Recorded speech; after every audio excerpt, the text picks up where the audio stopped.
안녕하세요. 오늘은 유언 무료 상담에 대해서 법무법인 유래의 재아름 대표 변호사를 모시고 이야기 들어보겠습니다. 어서 오세요. 네, 안녕하세요. 재아름 변호사입니다. 바쁜데 이렇게 와주셔서 감사드립니다. 네, 아닙니다. 우리 법무법인 유래에서는 부동산과 건설 분야 상담을 주로 하시는데 유언 상담도 많이 해주시는가 보죠? 네, 유언 상담은 제가 이제 그 유언 무료 상담센터 봉사하고 있기도 하고, 그냥 어르신들이 이제 상담하시러 오시는 경우들도 있어서 그때는 조금 비용을 받고 상담을 해드리고 있습니다. 네. 유언에 대해서 특별히 상담이 좀 필요한 이유가 어떤 점이 있을까요? 유언은 그 법에서 딱 정한 방식이 5가지가 있는데, 그 방식에서 조금만 틀려도 그냥 유언이 무효가 되거든요. 그래서 근데 일반적으로 생각하시기에 내가 뭐 어떻게 쓰면 되겠다 이렇게 생각하는 것들이 다 틀리기 때문에 법적으로 뭐를 써야 되는지 이런 거 내가 유효한 유언을 하고 싶을 때 반드시 변호사 도움이 좀 필요한 영역인 것 같아요. 유언은. 대표적으로 사례로 얘기할 수 있는 게 어떤 게 있을까요? 예를 들면 유언장에는 이제 뭐 다 일단 자필 증서에 의한 유언이 저희가 제일 접근하기가 쉬우니까 나머지 유언들은 빼더라도 그러면은 다 내 손으로 써야 돼요. 유언장 그다음에 본문 전문 전체를 그리고 나중에 연월일도 쓰고 또 이름도 쓰고 그다음에 도장도 찍고 여러 방식을 다 준수해야 되는데 그중에 하나라도 틀리면 유언이 무효예요. 그러면은 내가 이제 죽기 전에 유언을 다 해놓고 앞으로 평화롭게 너희들 자식들 살아라 이렇게 해놨는데 내가 잘 몰라서 연월일을 써야 되는데 12월에 며칠 날로 할지 안 쓰고 땡만 찍어놨다. 그럼 무효가 되니까 그런 것들이 좀 상담을 받아야 되고 또 여러 가지 문제들 때문에 유언장에 재산 목록을 쓸 것인가 여러 가지 상담이 필요한 경우들이 많아요. 그래서 어르신들이 유언 때문에만 오시지 않고 다른 상담 때문에 오셨다가 유언도 물어보시는 경우 있는데 그럴 때는 이제 자필증서 유언 이렇게 하시는 거다 해서 안내 드리고 그래요. 그러니까 일반적으로 변호사 사무실에 가서는 상속을 좀 상담하러 그쵸. 오는 거가 그것도 이제 유언 상담의 일종으로 볼 수가 있는 거죠? 네, 관련이 있으면 유언 상담. 그러면 이제 변호사 사무실에다가는 상속에 대한 그 의뢰를 한다면은 어떤 식으로 하는 게 되나요? 상속에 대한 의뢰를 한다기보다는 이제 재산이 어느 정도 있으신 분들이 이거를 어떻게 떼서 누가 세무적으로 연결되어 있는 부분이 또 많아요. 근데 저는 세무는 잘 모르거든요. 그러면 세무는 정확히 모른다. 근데 어떻게 토지랑 아파트 토지가 여러 덩어리들이 있다. 그럴 때는 한 토지 한 명당 이런 식으로 하는 게 나중에 깔끔하다라든지 그다음 이 부분에 대해서 유언을 하실 때는 그 상속을 그냥 유언을 해야 되니까 유언장을 쓰시는 게 좋고 아직 돌아가시기 전이니까. 그래서 상속은 돌아가신 후에 문제잖아요. 유언은 죽기 전이고. 그렇기 때문에 이제 유언을 하고자 하는 분들이 내가 죽으면 자식들이 상속받을 걸 대비해서 유언 상담을 하시는 거죠. 네. 그러니까 보통 변호사 사무실에서는 유언의 문제가 생겨가지고 또는 유언이 없어서 그죠. 상속 분쟁이 났을 때 어느 한쪽으로부터 의뢰를 받는 게 일반적인 건데 지금 우리는 원천적으로 이 상속 분쟁을 예방하기 위해서는 유언장을 쓰는 게 필요하다. 그것도 기준과 원칙에 잘 맞추어서 하는 게 필요하다라고 해서 상담을 하고 있는 게 우리 웰다잉문화운동의 유언 무료 상담센터죠. 근데 그런 게 좀 다른 문제에 대한 결정하고 달리 유언은 법률적으로 여러 가지 따져야 할 문제가 있기 때문에 훨씬 좀 전문가의 도움이 필요한 거죠. 그 유언을 이렇게 남겼을 때 일반적으로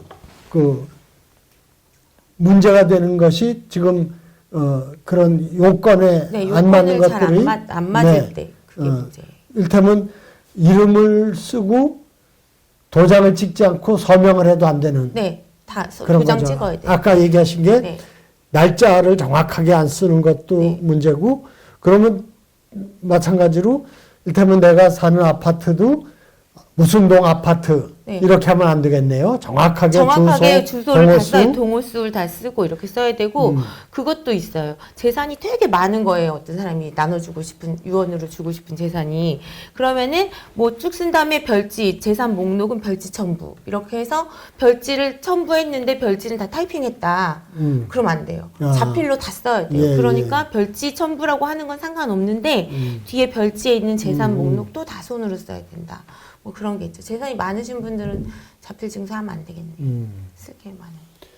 이유연장을 쓰는 게 모든 분들에게 다 필요하다는 것인데 그 중에서도 특별히 이런 분들은 꼭 유언장을 쓰는 게 좋겠다고 생각하는 게 어떤 경우들이 있나요?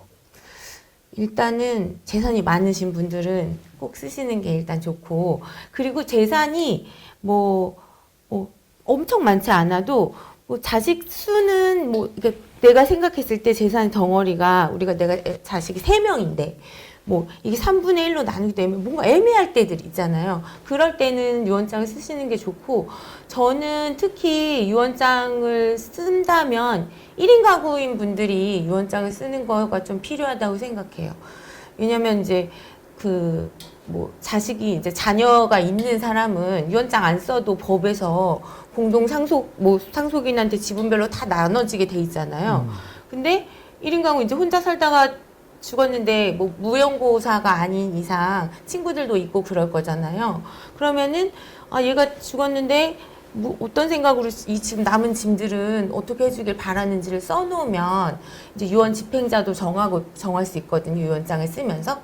그러니까 친구 A가 내 유언장을 네가 집행하는데 뭐 이제 재산 A는 친구 누구한테 주고 나머지 뭐는 친구 뭐 누구한테 주고 아니면 나머지 많으면 또 사회도 뭐 기부하고 이런 식으로 1인 가구인 사람들이 재산을 정리할 때 유언장을 꼭 쓰는 게 좋은 것 같아요. 그러니까 자녀가 있는 경우는 유언장을 안 쓰더라도 법이 정한 기준으로 또 나눠질 수가 있는데 1인 가구는 1인 가구는 그러니까 자녀가 없을 경우에는 재산이 그러면 그냥 내가 세상을 떠났다. 형제자매가 있을 수도 있지만 그럼 형제자매한테 가나요? 그런 경우들이 있어요. 뭐 제가 이제 생각했을 때는 그 1인 가구가 이제 생기게 된 것들이 그 예전하고 다르게 이제 같이 서로 모여 사는 이게 이제 해체된 거나 마찬가지잖아요. 그러면은 형제 자매들이 있어도 그 교류가 없다가 죽는 경우들이 있어요. 저 같은 경우는 교류가 있으니까 별 걱정이 안 되긴 하지만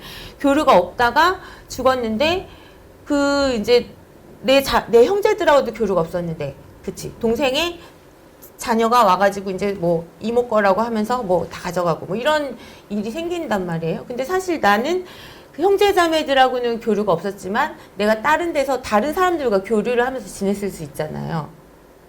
그러면 거기다가 내 유산을 남기는 거지. 그렇죠. 그러니까 1인 가구의 경우는 평소에 교류가 없던 척이죠. 그러니까 뭐 형제자매의 저 자녀들인 조카들이 이 자산을 물려받는다는 게 특별한 그럴 만한 이유나 가치가 있다고 생각하지 않고 있기 때문에 근데 내가 유언장을 써서 내 뜻대로 내 재산을 처리하지 않으면 결국 그렇게 알지도 못하는 친척들한테 가게 되니까 그것이 과연 바람직한 거냐 하는 점에서 유언장을 쓸 필요가 특별히 더 있다고 저는 그래서 그렇게 1인 가구인 판단이 되는 거군요.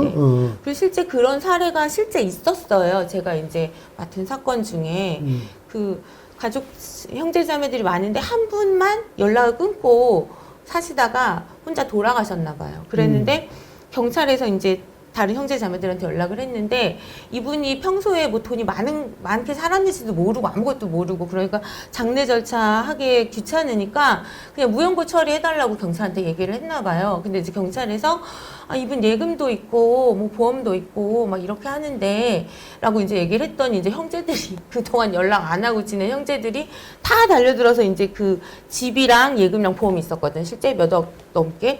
그때 이제 형제들이 다 달려들어서 이제 그걸 뺏어가는 과정에서 다시 형제들끼리 또 싸움이 난 거예요. 그런 일이 있었는데 그걸 보면서 와, 너무 심하다. 이 사람 혼자 만약 유언장을 그 주변에 그분이 이제 다른 지역에서 살았기 때문에 거기서 관계를 맺던 사람들한테 뭘 남길 수 있었을 텐데 그냥 이제 갑자기 돌아가셨나 보죠. 그러다 보니까 거의 남보다도 못한 자기 형제들이 다 그렇게 찾아가는 걸 보고 그 와중에 또 분쟁이 일어나는 걸 보고 1인 가구인 사람들은 유언장을 좀 써야 되겠구나 이런 생각을 좀 했어요, 저는. 네. 내가 이제 자녀가 있는 경우에는 내가 유언장을 안 쓰고 세상을 떠나도 내 재산을 자녀들이 잘 의논해서 나눠 갖든 정 안 되면 법에 정한 유류분 기준으로 나눠 갖든 정리가 되게 돼 있는데 직계 자녀가 없는 경우에 내가 유언장을 안 쓰면은 결국 평소에 교류도 없던 친척들, 조카들한테 돌아가고 네. 이런 것이 과연 바람직한 거냐 생각해 보게 되는 거고. 근데 법적으로는 어떻습니까? 내가 유언장을 자녀가 없을 때 네. 자녀가 없기 때문에 100%를 다 다른 어떤 사람한테 주겠다. 이럴 때 그 조카들이나 이런 사람들이 유류분을 주장할 수가 있는 건 아닌가요? 그게 지금 아마 안 될 거예요. 유류분 제도가 지금 유류분 헌법 일부는 위헌이 나오고 일부는 헌법 불합치가 나왔거든요. 근데 일부 위헌이 나온 게 유류분 권리자를 예전에는 직계 존속, 비속, 배우자, 그다음 형제자매 이렇게까지 정해놨는데 형제자매는 뺐어요. 그 형제자매가 있는 건 이제 위헌이다고 해서 없어졌거든요. 그리고 헌법 불합치는 유류분율 자체를 그 법에서 정한 거가 이제 헌법 불합치한다. 그렇게 된 건데 어쨌든 유류분 권리자에서 형제자매가 빠졌기 때문에 그 조카들이 와가지고 유류분을 행사할 수는 없겠죠. 그러니까 좀 예를 들어서 얘기하면 내가 100% 가져갈 수 내 재산을 친구한테 줄 수 있죠. 친구한테 주거나 또는 이 자선단체에 기부를 했을 때 자녀들이 있다면 자녀들이 그건 안 됩니다. 내 목 유류분은 줘야 된다. 그러면 유류분을 줘야 되잖아요. 네, 자녀를 줘야 돼. 이를테면 조카들이 그런 주장을 할 때는 안 줘도 돼요, 이제. 유류분 권리자가 아니니까. 그 전까지는 그럴 수 있었고. 근데 이제는 위헌 판결이 났기 때문에 안 줘도 되고. 그러니까 그런 변화는 최근에 생긴 거구만요. 작년에 판결이 났나? 그래서 형제자매 부분은 완전히 위헌이라서 이제 완전 지금부터 적용이 안 되니까 조카들이 달라고 할 수 없고 유류분을. 그리고 유류분 비율에 대해서는 여기까지는 적용이 되고 그 다음부터 이제 입법을 해야 되는 거거든요. 지금까지는 계속 적용되는 게 있어서 유류분율 뭐 2분의 1 그거는 아직은 적용이 돼요. 네, 맞아요. 그런 점에서 유언장은 어떤 경우에도 꼭 써야 된다. 이런 걸 우리가 좀 다시 확인할 수 있을 것 같아요. 맞아요. 근데 제 생각에는 유언장을 써야 된다는 거는 그거 전에 사람들이 유언장 그러니까 유언장도 어떻게 보면 서류잖아요, 서류. 약서 진짜 안 쓰고 형식적으로만 쓰잖아요. 뭔가 서류에다 남기는 걸 싫어하는 것 같아요. 그래서 이 부분을 좀 홍보를 많이 해야 유언장도 써야 되고 이런 홍보를 좀 더 많이 열심히 해야 되겠다. 이런 생각이 전 좀 들어요. 그러니까 사람들이 쉽게 아이 뭐 내 재산이라고는 집 한 칸 있는데 뭘 쓰고 말고 있어. 그냥 내가 세상 떠나면 다 자녀들이 싸우지 않고 잘 사이좋게 나눠 갔겠지. 뭐 안 되면 뭐 법대로 1대1로 나눠 갔겠지. 이렇게 생각을 하는데 좀 유언장은 적극적으로 재산이 많든 적든 또 별로 유언장을 안 써도 문제가 없다고 생각이 되더라도 일단 확실하게 써놓는 게 좋은 방법인 것 같아요. 네, 맞아요. 저도 이제 유언장 또 그리고 정확하게 되게 구체적으로 쓰면 쓸수록 좋은 것 같아요. 집은 너희들이 뭐 나눠 갖는다, 공평하게 나눠 갖는다, 뭐 이렇게 쓰면은 이걸 돈으로 찢어가지라는 건지 지분별로 다 어떻게 이렇게 복잡하니까 예를 들면 내가 지금 살고 있는 아파트 몇 동, 뭐 어디 경기도 시흥시, 전시흥시, 뭐 무슨 아파트 몇 동 몇 호는 뭐 내가 죽은 후 2달 후에 팔아서 이 2달 후에 팔아서 팔리면은 자식 A, B, C가 3분의 1씩 나눠 가지고 또 내가 가지고 있는 땅, 그 땅은 뭐 예를 들면 토지인데 어디 저 산골짜기 있어. 값이 별로 안 나가. 그래서 그거는 너네가 공동으로 관리하고 뭐 선산이니까 뭐 그런 식으로 구체적으로 써놓는 게 나중에 또 불만을 자녀들이 막 유류분 반환 청구하고 이런 일 안 생기게 그렇게 좀 할 필요가 있는 것 같아요. 그러니까 1인 가구에게 특별히 더 유언장 쓰기를 우리가 권하는 게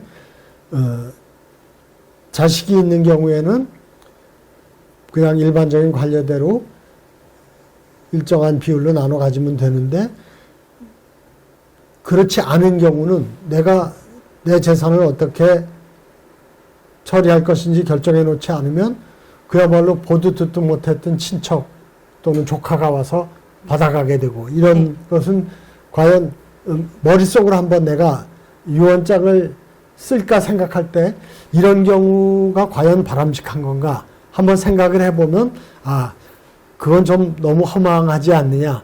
내 피땀 흘려 모은 재산을 내 뜻대로 좋은 일에 또는 꼭 친척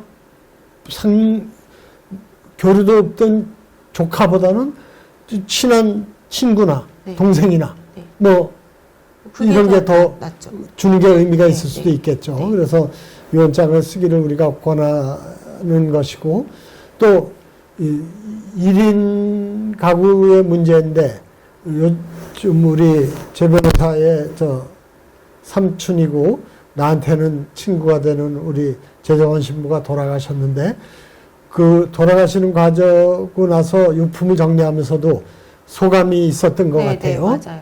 그때 이제 전 삼촌이니까 이제 삼촌이 편찮으셨는데 이제 편찮으실 때부터 뭘 많이 정리는 해 놓으셨더라고요. 그리고 몰랐는데 신부님들은 매년 유언장을 쓰신대요.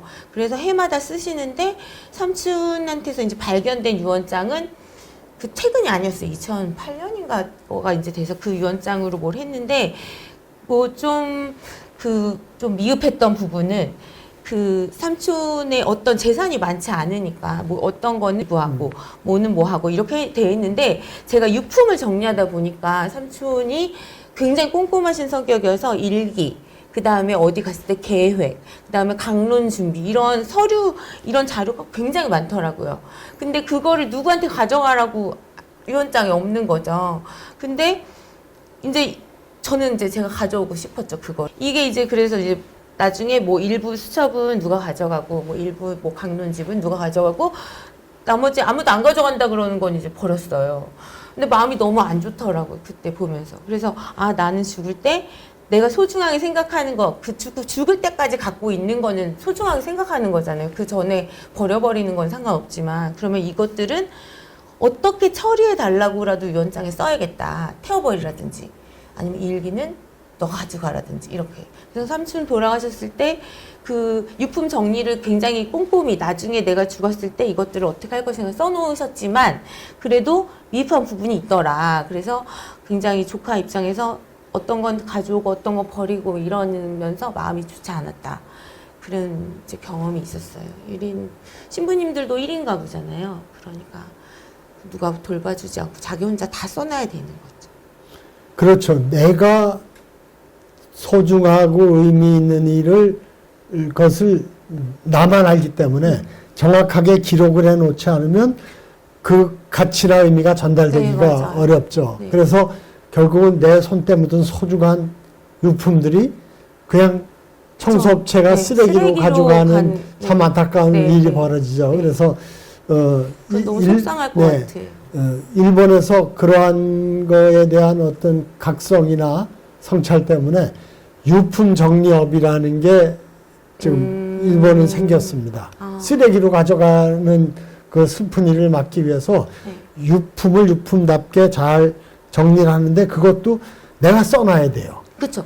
저는 그게 나중에 버려져도 상관없는데 예를 들면 태워서 내 유품을 내가 죽어서 어쨌든 뭐 태워져서 어디에 뿌려지든 묻히든 그것처럼 내 유품도 어떤 절차를 거쳐서 저를 보내는 것처럼 유품도 같이 보내주는 쓰레기통에 버리지 말고 그렇게 유언장에 써놓고 싶어요. 저는. 그렇죠. 잘 써놔야 되고 맞아요.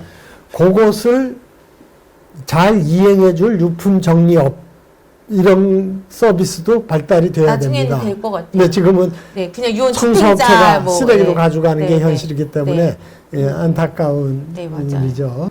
어쨌든 유언 상담이 우리 웰다잉 문화운동에서 무료 상담센터를 17명의 변호사들이 봉사해주고 계시지만 많은 분들이 야, 이 유언이 법률적인 문제들이 있어서 좀 상담하고 싶은데 그렇다고 변호사 사무실에 가면 너무 그 좀 문턱이 높아서 겁도 나고 얼마 줘야 될지도 모르고 그래서 망설이긴 하지만 그래도 이제 이 변호사 사무실에 상담하는 경우들이 있기는 있는가 보죠? 네, 있어요. 그래서 뭐 어르신들 오셔서 유언 관련해서 물어보시는 분들 계시고 저희 사무실은 뭐 상담비가 그렇게 비싸지 않아요. 근데 예약제로 상담을 운영하고 있기 때문에 전화를 주시면은 뭐 간단한 내용 같은 거는 그냥 전화로 설명드리고 그 전화 주신 분이 변호사 만나서 좀 구체적으로 듣고 싶어 하시는 분들이 있으면은 오시라고 하는데 30분에 얼마, 1시간에 얼마 이렇게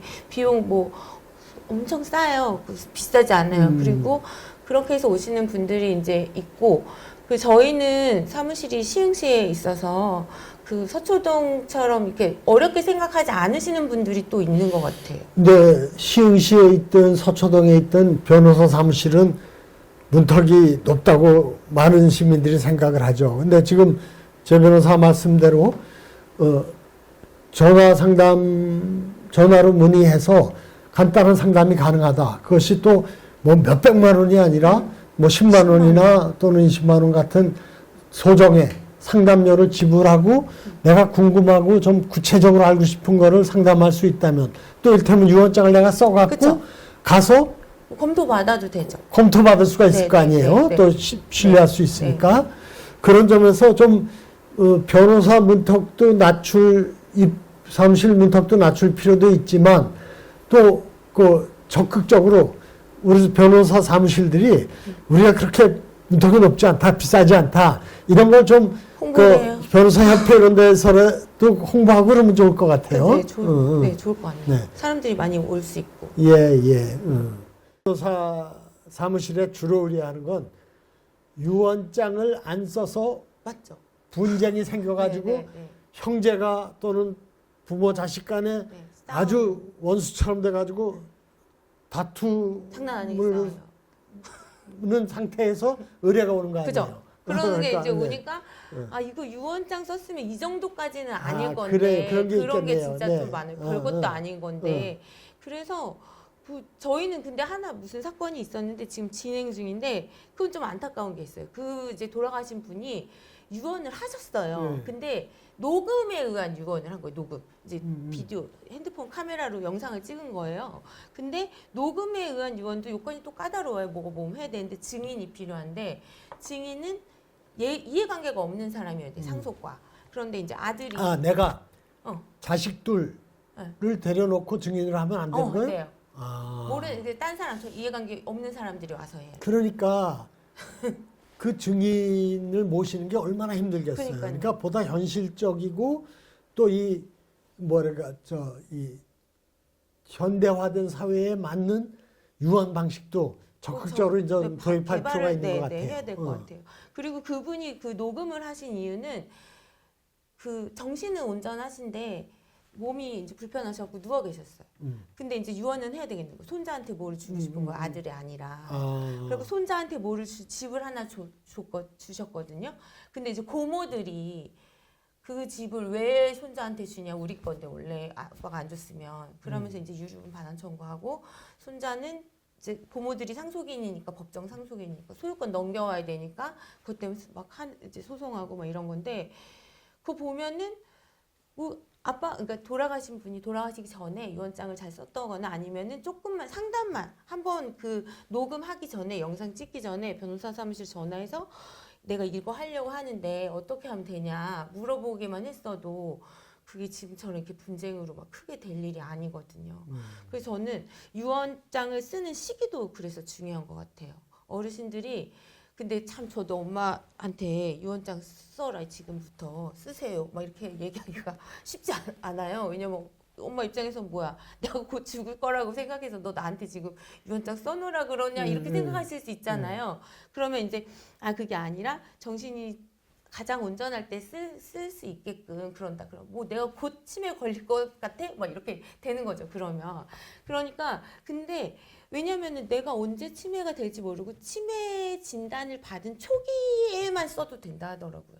그러니까 내가 지금 가장 정상적으로 몸과 마음이 다 건강한 상태에서 판단을 똑바로 할 수 있을 때 이 재산은 내가 누구한테 주는 게 가장 공정하다고 생각하고 내 어떤 물건은 누가 처리해 주는 게 제일 좋겠고 내 마음속에 그런 상태를 다 판단할 수 있을 때 유언장을 써야 되는 거예요. 그 지금 아까 말씀드린 사례처럼 할아버지가 마음은 있었는데 다 미루고 있다가 이제 몸을 글씨를 쓸 수가 없어. 그런 상태에서 누워서 뭘 막 이렇게 하려고 하는 글씨를 것보다는 못 쓰니까 녹음을 하신 했군요. 거죠. 그런데 녹음 방식을 틀린 거죠. 증인이 이제 자식들이랑 자기 배우자랑 뭐 이런 그 사람들이 상속과 관련된 네, 이해관계가 없는 사람이 와야 돼. 완전히 그러니까 친척도 아니고 네네. 뭐 친구라든지 뭐 아니면 사회복지 뭐 나 요양 가는 뭐 예, 요양보호사라든지 뭐 이렇게 네. 그렇게 해야 되는데 그거를 이제 틀린 거죠. 그러면 제 변호사가 권하는 유언장 쓸 때가 언제냐 하는 거에 대한 권고는 건강할 때 네. 맑은 정신으로 네, 맑은 있을 정신으로. 때 써라 네. 라는 거고 그럼 그 말씀을 듣다가 보니까 그게 제일 바람직하지만 차선책으로는 내가 치매 초기다 치매 진단 받았다. 막 약간. 일테면 그 암 진단을 받았다. 네. 이런 시점은 반드시 써야 경고등이 울리는 그쵸. 시점이고 그때는 확실하게 써야 되겠군요. 그때 써야 이때까지 놓치면 네. 그 다음엔 문제가 못 쓸 때, 많아지네요. 못 쓰는 거. 그리고 유언장을 사람들이 이제 그렇게 생각하잖아요. 내가 썼는데 막 고치고 싶어. 마음에 안 들어. 내가 분명히 A 자식한테 다 주기로 했는데 제가 나중에 하는 짓을 보니까 안 좋은 페르나야. 못 쓰겠어요. 그러면 이제 바꾸고 싶잖아요. 그럼 유언장 또 다 써서 바꾸는 게 아니라 그냥 내가 이렇게 바꾸고 싶은 부분을 줄 긋고 거기 도장 쓰고 이름 쓰고 뭐 이제 방식이 있어요. 그렇게 하고 다시 쓰는 거예요. 거기다가. 그렇게 하면은 그 예전 유언이 없어지고 새 유언이 이제 되는 거거든요. 그러니까 유언장 쓰는 거를 너무 어렵게 생각하고 내 인생 최후의 결단이다. 막 이렇게 생각하면 쓰기 어렵잖아요. 그렇잖아요. 그러니까 일단 오늘 맑은 정신일 때 오늘의 나를 기준으로 일단 쓰고 그다음에 5년 후에 꺼내 봤는데 그때 잘 썼났네. 그러면 이제 안 고치는 거고. 근데 이제 그렇게 할 수 있는 거죠. 유언장은 이제 가장 마지막 게 유효하니까. 그래서 우리 웰다잉 문화운동에서 유언장 쓰기 캠페인의 이름을 유언장 써보기 운동 괜찮은 이렇게 것 같아요. 써보기. 일단 한번 한번 써보십시다. 써보는 부담 갖지 말고 네네. 언제든지 찢어버려도 되고 네네. 언제든지 새로 쓸 수 있고 네네. 고칠 수 있으니까 네네. 이렇게 권하고 있습니다. 그래서 유언장을 쉽게 부담 없이 편하게 쓸 수 있는 게 제일 중요한 건데 유언장을 그래도 안 쓰는 사람들이 지금 99%인 것 같은데 그 이유가 뭔 것 같아요? 일단은 그게 뭐 그거에 대해서 깊이 생각해 본 적이 아마 없어서 그럴 것 같기도 해요. 그것도 있고 아까 제가 말씀드렸던 것처럼 우리나라에서는 뭐 문서로 남겨놓는 거를 별로 좋아하지 않는 것 같아요. 그 계약서 같은 것도 진짜 중요한 계약서도 안 쓰거나 표준 계약서 쓰거나 이래요. 근데 표준 계약서는 사실 중요한 내용이 다 빠져 있는 계약서나 마찬가지거든요. 그래서 분쟁이 생기고 그러는 건데 이제 그거는 뭐 부동산 거래, 임대차 거래 이런 데도 다 해당되는 거 아니에요? 네, 다 똑같아요. 근데 표준 계약서 그러면 이름도 표준 그러면 그게 다 된 것 권위가 같잖아요. 있어 보이는데 네. 그거 좀 그렇죠. 설명해 주시면 참고가 그래요? 되겠네. 그거는 이제 표준 계약서는 기본적으로 이 내용이 들어가야 된다. 만약에 내가 용역 계약을 했다. 누구 사람을 불러서 쓰는 계약을 하는데 용역 계약에는 필수적으로 들어가는 게 있다. 그것만 써놓은 게 표준 계약서예요. 근데 계약을 할 때 특별한 상황이 다 생기잖아요. 그리고 특별한 걸 정해놔야 되잖아요. 근데 그런 것들은 표준계약서에 없어요. 왜냐면 표준계약서는 표준이니까 우리 사이의 계약은 우리가 내용을 정하는 건데 그 내용이 표준화돼 있지 않다는 거예요. 그래서 그 표준계약서 플러스 우리 내용을 써야 되는데 사람들이 그걸 몰라요. 그래서 분쟁은 어디서 발생하냐면 그 표준계약서에서는 발생하지 않아요. 거기에 없는 공백에서 다 분쟁이 발생하는 거예요. 근데 계약서를 사람들이 안 쓰거나 아니면은 비전문가한테 도움을 받아서 쓰거나 저는 그게 굉장히 문제라고 생각하고 계약서를 똑바로 쓰기만 해도 분쟁이 이렇게 많이 발생하지 않을 건데 저는 소송으로 가는 거는 바람직하지 않다고 생각하고 그 계약서를 똑바로 써서 다툼을 미연에 방지하는 게 제일 중요하다고 생각하거든요. 근데 유언장도 똑같은 거예요. 계약서랑. 그런 맥락에서 저는 유언장 지금 작성하는 이 봉사에 동참하게 된 거거든요. 어쨌든 분쟁을 줄이는 방법 때문에. 근데 하여튼 우리나라 사람들이 그런 걸 잘 안 써서 예를 들면 계약서도 대충 쓰고 뭐 그러다 보니까 뭔가 정식으로 써야 되는 서류에 대해서 약간 인식이 부족한 것 같아요. 그냥 임대차 계약서도 공인중개사에서 써주니까 거기서만 그렇게 써야 되는 걸로 알고 있어요. 사실 내가 그냥 써도 되는 건데. 그러니까 이게 이 인식의 변화가 저는 필요하다고 생각하고 그래서 유언장 작성 문화가 이제 그런 문화가 생김과 동시에 그 약속, 서로 간의 약속에 대해서도 증빙하는 이런 문화가 같이 확산이 돼야 그 불필요한 다툼을 미연에 방지하는 그런 문화가 생기지 않을까 하는 생각이 저는 좀 들고 그게 앞으로 뭐 가능할지는 모르겠지만 사람들이 너무 많이 싸우잖아요. 그 소송이 아니더라도 내 권리만 주장하고 그다음 우기고 막 증거 없으니까 우기잖아요 일단. 근데 이렇게 약간 극단적인 서로를 배척하는 극단적인 사회가 안 될 수도 있을 것 같은 거예요. 뭔가 명확한 서류가 있으면 오히려. 근데 우리나라에서는 사람들이 뭐 너랑 나 사이에 계약서를 쓰냐. 되게 좋은 것처럼 처음에 얘기하잖아요. 그럼 그게 또 멋있어 보이잖아요. 왠지 계약서 쓰자고 하면 쪼잔해 보이고 날 못 믿나 뭐 이렇게 보이잖아요. 근데 어떻게 보면은 계약서를 지금 쓰자고 얘기해서 쓰는 게 그 사람과의 관계를 좋게 하는 방법이에요. 그래서 그 문화가 저는 발전해야 된다고 아주 중요한 문제를 지적해 주신 것 같네요. 그러니까 우리가 지금 유언장 쓰기에 대해서 얘기하지만 유언장도 그런 의미에서 정확하게 구체적으로 핵심적인 부분을 써놔야 빠뜨리지 않고 또 그것도 구체적으로 정확하게 써놔야지 그걸 놓고 해석의 여지 자식들이 없어지고 갈등도 없어진다. 그런 얘기가 되는 거죠.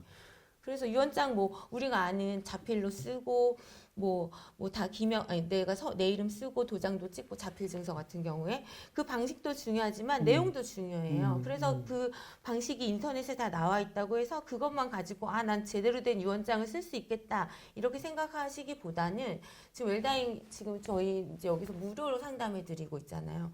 거기 변호사님들 찾아가서 저보다 훨씬 이제 경력이 많으신 변호사님들도 굉장히 많으시단 말이에요.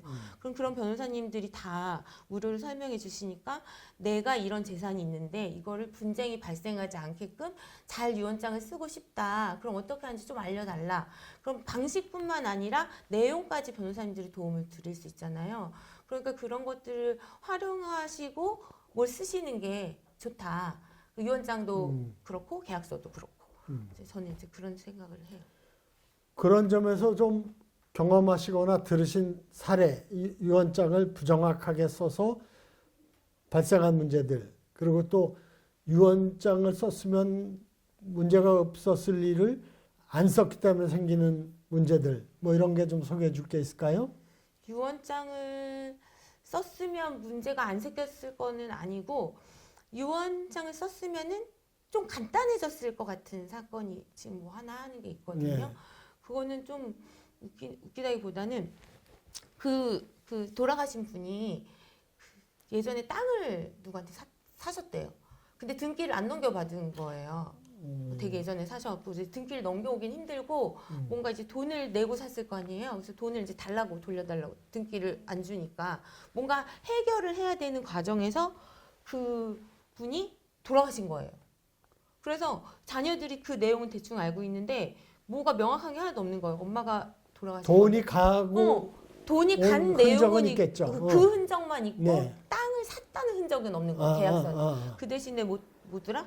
토지 등기 권리증 제목만 붙은 이상한 서류만 엄마가 갖고 있었던 거예요. 그래서 그 사태를 해결하려면은 어쨌든 이게 엄마 거였다는 거랑 이 자녀 둘한테 어떻게 나눠줘야 되는 건지랑 이게 다 같이 해결이 돼야 되는 거예요. 근데 엄마가 돌아가시기 전에 나한테 이 재산이 있고 이런 경위로 뭐가 돼 있었고 그 누구한테 갔고 이런 걸 다 써놓고 그리고 그걸 너가 돈으로 찾아오든 땅으로 찾아오면은 자식이 이제 3명인데 너네 둘이 뭐 돈으로 나눠 가지 뭐 이렇게 방법을 엄마가 써놨으면 자식들이 이걸 해결할 고민이 별로 없잖아요. 이거 어디서부터 어떻게 해야 되는지. 근데 그거를 이제 안 해놓고 갑자기 돌아가셔서 이제 자식들이 이제 막 3명인데 2명은 소송해서 돈으로 찾아와서 나눠 갖자 이런 입장이고 1명은 그냥 뭐 소송까지 하냐 그거 뭐 얼만데 그냥 뭐를 포기하자 뭐 이런 분란이 거기서부터 또 생기더라고요. 그래서 그런 일이 있었어요. 지금 있어요. 뭐 유언장을 썼더라면 좋았을 사건이죠. 다 해결은 안 되더라도 일부 자녀들이 뭐 의사결정을 하는데 도움이 됐겠죠. 저는 그것도 있는 것 같아요. 유언장을 쓰는 게 그 삶을 정리하는 내 인생을 돌아보는 시간이라고 해서 생각해요. 그래서 반드시 필요한 시간이라고 생각하는데 삶을 정리하는 방식에 이제 아직 저는 줄 때가 멀었다고 생각하고 있는데 방식에 여러 가지가 있을 것 같은데 제 뭐 주변인들을 정리한다든지 뭐 그동안 사이가 안 좋았던 사람들을 만나서 뭐를 푼다든지 그런 방법도 있을 거고 그다음에 내 신상 내가 아프다 만약에 암에 걸렸는데 이제 유언장을 쓰고 뭐 정리할 건데 나는 뭐 누구한테 친구나 뭐 다른 가족한테 내가 아픈데 내가 뭐 연명치료는 나는 하지 않겠다라든지 아니면은 내가 요양원에 가야 되는데 나는 뭐 독방을 쓰고 싶다. 내가 돈을 많이 모아놨으니까 날 요양원으로 보낼 거면 독방으로 보내달라. 아니면 나는 머리는 매일 감아야 된다. 내가 정신이 온전치 못해도 너네가 나를 그렇게 하면 안 되고 내 머리는 매일 감겨줘라. 뭐 이런 거를 막 다 써놓을 수 있잖아요. 삶을 정리하는 여러 방식 중에 하나잖아요. 그리고 뭐 가고 싶은데 뭐 간다든지. 근데 유언장 쓰는 것도 그 방식 중에 하나일 것 같은 거예요. 나를 돌아보는 시간이라든지. 그래서 그런 걸 쓰는 시간을 가짐으로써 내 인생을 좀 정리하고 그다음에 한번 써봄으로써 아 내가 이 부분을 좀 더 정리해야 되겠구나 이런 생각을 가지게 되고 그런 면에서도 유언장을 한번 써보는 게 굉장히 사람들한테 중요할 것 같다. 그런 준비 없이 어느 날 갑자기 내가 탁 죽으면 그냥 죽은 나는 잘 모르겠지만 내 거를 뒤에 남아서 정리하는 사람들이 보기에는 좀 그렇잖아요. 그러니까 그런 시간이 되었을 때 나를 돌아보는 의미에서 한번 써보는 거는 나쁘지 않을 것 같다. 그런 생각이 들어요. 그렇습니다. 그러니까 유언장을 쓴다는 것은 내 재산을 내가 세상을 떠났을 때 어떻게 정리할 것인가, 나눌 것인가 하는 거가 중요한 한 부분이지만 또 하나의 중요한 부분이 지금 제 변호사가 얘기한 것처럼 내 삶을 정리해보는 아주 좋은 기회가 되죠. 그럴 것 같아요. 나는 그래서 그거를 내 인생의 중간 결산이라고 부르는데 네. 결산을 해봐야 그죠? 보다 정확하고 구체적으로 네, 이런 부분이 정말 안타까웠구나, 좀 아쉬웠구나 이렇게 생각이 들고 그러니까 그리고 바로 유언장 쓰고 죽을 게 아니기 때문에 남은 삶에서의 그죠? 자세가 또 네. 삶의 목표, 네. 가치 이런 게 달라질 수가 있는 거죠. 그런 점에서 정말 제2의 삶을 더 의미 있게 또 보람 있게 살 수 있는 계기를 만드는 점에서도 참 중요한 것 같아요. 그래서 유언장을 미리 쓴다고 절대 미리 죽는 게 아니니까 그런 거 신경 쓰지 말고 유언장을 좀 꼭 너무 늦지 않게 그리고 그래서 유언장을 쓸 때가 언제냐 그러면 한번 써볼까 쓰면 어떨까 생각하는 지금이 바로 유언장을 쓸 때다 이렇게 말씀을 드리는데 우리가 유언장을 쓰는 일 사전연명으로 의향서를 쓰는 일 장기기증 서약 계약서를 쓰는 일, 이런 일들이 한 번쯤 내 삶을 멈춰서 돌이켜보고 정리해보는 네, 네. 그런 아주 좋은 작업이 아닌가 그렇게 생각을 네. 합니다. 유언장을 좀 쓰는 거를 확산시키기 위해서 해야 할 일이 뭐가 있고 또 어떤 방법이 뭐가 있을까요? 그거 확산시키기 위해서요? 일단은 좀 TV 프로그램 같은 거 있잖아요. 그런 거 활용하면 좀 좋을 것 같아요. 연예인들 요새는 좀 유튜브도 많고, 근데 이런 유튜브는 사람들이 또 많이 안 볼 수도 있잖아요. 재미없다고 생각하고. 근데 연예인들은 또 많이 보잖아요. 그러니까 좀 잘 나가는 연예인들을 좀 모아다가 유언장을 써보자. 그래서 그런 거를 한번 해보는 것도 재밌을 것 같고.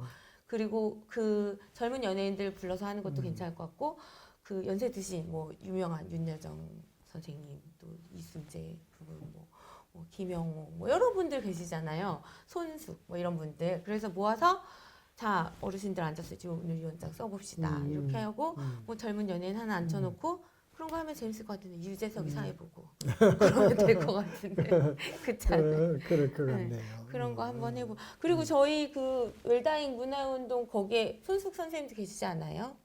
예, 우리 공동대표 그쵸? 모시고 있죠. 그러니까 예.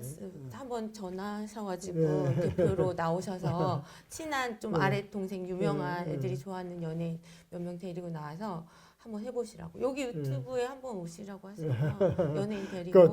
좋은 생각이네요. 네. 그러면은 좀 한 번씩은 생각을 해보지 않을까요? 아, 저런 걸 해야 된다라는 생각을 하는 것부터가 시작이잖아요. 막상 쓰는 거는 앞으로 몇 년 더 걸릴지도 몰라도 그 계약서도 똑같지만, 아, 저거 중요한 일이구나. 이걸 사람들이 알게 되는 게 중요하니까 일단은 그런 거를 많이 해보는 게. 유언장을 쓸 필요를 잘 느끼고 있지 못하는 게 유언장을 안 쓰는 주된 원인일까요? 아니면 쓸 필요를 느끼는데 막상 어떻게 구체적으로 해야 될지 잘 모르니까 못하는 게 더 유언장을 많이 안 쓰는 주된 요인일까요? 저는 유언장을 나 같은 사람이 유언장을 써? 이렇게 생각하는 게 더 클 것 같아요. 방식은 그냥 사람들이 내가 나 유언장을 쓸 거야라고 생각하면은 그냥 유언장 방식 틀려도 유언장 이렇게 하고 쓸 것 같아요. 근데 저도 뭐 법 공부를 하거나 그러기 전에는 유언장은 드라마에 나오잖아요. 뭐 대기업 회장이나 네, 재벌들이나 쓰는 거고, 뭐 변호사 데리고 와서 옆에 써야 되는 것 같고, 뭔가 그렇잖아요. 그래서 사람들이 유언장을 안 쓰는 것 같아요. 그러니까 그렇지 않고 정말 뭐 어디 시골에 되게 조그만 집 하나 있거나, 아니면 사실 전세로 살아도 돼요. 그건 현금으로 찾아갈 수 있으니까. 그래도 그 돈이 똑같잖아요. 그런 거를 싸움 나긴 똑같아요. 똑같아요. 현금이니까. 그러면은 내가 전세로 살고 있어도 보증금이 요새는 다 올랐잖아요. 뭐 아파트 하나에도 뭐 몇 억씩 보증금 내고 살잖아요. 그러면은 그 보증금, 그런 거 다 큰 돈이에요. 그러니까 유언장을 누구나 다 쓸 상황이라는 거죠. 그렇지. 다 써야 되는데 나는 해당이 없어. 재벌들이나 하지 뭐 강남의 빌딩 가진 사람이나 할 일이지. 그렇게 근데 생각하는 거예요. 그렇지 않더라도 지금 아주 적절한 사례를 들었는데, 우리 좀 변두리의 반전세 보증금만 해도 그 돈이 얼마냐 말이죠. 커요. 그러니까 예를 들어서 난 그렇게 좀 비유를 하는데, 예를 들어서 내가 30만 원 또는 300만 원이라는 돈을 여러 사람이 있는데 갖다 놓고 내버려 두고 이 사람 저 사람이 막 집어가면 얼마나 기분 나쁘겠어요. 내 피땀 흘린 돈을. 근데 그야말로 내 피땀 흘린 재산의 전부, 내 재산을 내가 세상을 떠날 때 어떻게 나눌 것인가를 내가 정해놓지 않으면 그냥 자녀들이, 심지어는 또 1인 자녀가 없는 경우에는 보도 듣도 못하던 친척, 조카들이 이거 내 돈이라고 다 가져가면은 얼마나 마음이 안 좋겠어요. 그래서 이 피땀 흘린 내 돈을 내 뜻대로 나누는 거는, 그게 강남의 몇백억짜리 빌딩이 아니라 우리 서민들의 전세 또는 반전세 보증금이라도 소중하긴 마찬가지 아니에요? 네네. 그거를 내가 뭐 몇십억 아니 몇십만 원, 몇백만 원 아무나 막 집어가도 좋을 정도로 난 돈이 많으니까 상관없어. 그럴 사람은 없는 거거든요. 네네. 그러니까 내 뜻대로 내 재산을 그것이 크든 작든 잘 뜻있게 나누려고 하는 노력이 바로 유언장을 쓰는 노력이죠. 그렇죠. 그래서 좀 남의 일로 생각 안 하는 게 참 중요한 일인 것 맞아요. 같아요. 내 일이라고 생각하고 네. 이게 뭐 어디 정말 넘사벽인 사람들만 하는 일이 아니라 일반적으로 다 하는 일이다. 이런 인식이 생겨야 쓰지 않을까요? 그거를. 그래서 또 나중에 그런 일도 해야 되는 것 같아요. 예를 들면 이게 나이 든 분들만 대상으로 할 게 아니라 젊은 사람들한테도 홍보를 해야 되는 거예요. 왜냐면 그래야지 내가 죽을 때 나도 늙을 거잖아요. 그럴 때 유언장은 반드시 써야 돼. 이런 인식을 갖게끔 이게 당장 뭐 70대 이상, 뭐 그런 대상만 상대로 할 게 아니라 뭐 초등학교 때부터 예를 들면 유언장을 써야 된다. 이렇게 가르치면 뭐 초등학교 때 우리가 뭐 당연히 배우는 것들 있잖아요. 뭐 거짓말 하면 안 돼. 뭐 아니 뭐 어느 쪽으로 걸어야 돼. 뭐 이런 것들 있잖아요. 그런 거 같이 그냥 기본적인 게 돼야지 된다고 생각해요. 그래서 우리 웰다잉 문화운동 본부 여기도 방향성을 조금 너무 그 어르신분들에게 맞추지 않아도 그냥 이게 뭐 이제 다 어르신들만 계신 것도 아니잖아요. 같이 일하시는 분들 중에. 그러니까 그냥 너희들한테 먼 일 같지만 이건 반드시 해야 되는 거다. 이런 인식을 갖게끔 해야 차차 사회도 변하고 이거에 대한 인식도 변하고 그러지 않을까. 그 점에서 아쉬운 게 좀 선진국이라고 하는 많은 나라들이 네. 학교에서 네. 죽음에 대해서 생각해 볼 수 있는 프로그램들, 교육들이 다양하게 진행이 되는데 네. 우리는 그게 그쵸. 없거든요. 그래서 죽음에 대한 교육은 결국 그것을 통해서 현재 살아있는 내 삶의 의미, 나라는 존재의 위치 이런 거를 새롭게 인식하는 계기가 되는 거거든요. 네. 그런 점에서 좀 유언장을 쓰는 것도 내 삶을 정리한다는 의미에서 그게 젊었을 때는 정리할 필요가 없고 늙어서만 정리한다. 그런 그것도 건 아니니까 네, 꼭 필요한 것 아니에요. 같아요. 네, 네. 예. 그래서 이제 전 세대가 다 그 10대, 20대 다 한 번씩 써보는 그런 문화가 생기면은 괜찮을 것 같아요. 네. 그래서 우리 웰다잉 문화운동에서 유언장을 어쨌든 쉽게 써보자. 일단 한번 써보는 운동을 해보자. 그리고 막상 쓰려고 그럴 때 법률적인 문제나 이런 거에 대해서 좀 잘 모를 때 또 구체적으로 좀 확인받고 싶을 때 상담을 할 수 있도록 우리 변호사들이 수고해 주셔서 유언 무료 상담센터도 운영하고 있는 게 어떤 유언장을 쓰는 문화를 좀 더 많이 확산시켜보자 하는 노력인데 아직까지는 너무 미미합니다. 네, 그래서 맞아요. 우리 목표가 정말 머지않아 국민의 한 10%는 유언장을 쓰는 정도가 되면 보면 옆집에 친구도 그 이모도 썼네. 그러니까 나도 한번 써볼까 이렇게 되는데 지금은 아무도 안 쓰니까 나도 쓰는 사람이 일이 이상한 없는 거고 쓰는 게 이상한 것처럼 그렇죠. 있잖아요. 무슨 유언장을 왜 써? 내일 줄게? 뭐 이렇게 막 그렇게 되는 거잖아요. 그래서 그러니까 그래서 우리 웰다잉 문화운동의 노력, 특히 유언 무료 상담센터의 봉사가 우리 사회에 유언장을 쓰는 문화를 조금이라도 빨리 좀 뿌리내리게 하는데 큰 역할을 해주기를 기대하고 또 이렇게 수고해 주셔서 감사하다는 말씀으로 오늘 대담 마치겠습니다. 네, 감사합니다. 고맙습니다. 네. 네.